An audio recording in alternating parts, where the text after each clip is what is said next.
ವಿಜ್ಞಾನ ಮತ್ತು ತಂತ್ರಜ್ಞಾನ ಇಲಾಖೆ ಇಂದು ವಿಧಾನಸೌಧದಲ್ಲಿ ಶಾಲೆಯ ಅಂಗಳದಲ್ಲಿ ತಾರಾಲಯ ಎಂಬ ಕಾರ್ಯಕ್ರಮವನ್ನು ಹಮ್ಮಿಕೊಂಡಿತು. ಇದೇ ಸಂದರ್ಭದಲ್ಲಿ ಡಿಜಿಟಲ್ ಮೊಬೈಲ್ ಪ್ಲಾನಟೋರಿಯಂಗೆ ಚಾಲನೆಯನ್ನು ಸಹ ನೀಡಲಾಯಿತು.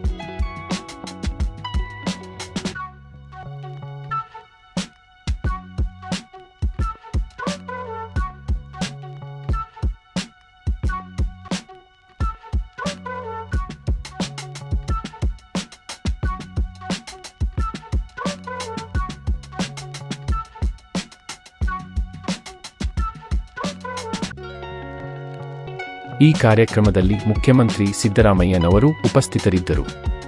ಅವರು ಸಂಚಾರಿ ಡಿಜಿಟಲ್ ತಾರಾಲಯ ವಾಹನಗಳಿಗೆ ಹಸಿರು ಧ್ವಜ ತೋರಿಸುವ ಮೂಲಕ ಚಾಲನೆ ನೀಡಿದರು. ಈ ಸಂದರ್ಭದಲ್ಲಿ ಎನ್.ಎಸ್. ಭೋಜರಾಜು ಹಾಗೂ ಇನ್ನೂ ಅನೇಕರು ಉಪಸ್ಥಿತರಿದ್ದರು. ಅನೇಕ ಅಧಿಕಾರಿ ವರ್ಗ ಹಾಗೂ ಗಣ್ಯರು ಪಾಲ್ಗೊಂಡಿದ್ದರು.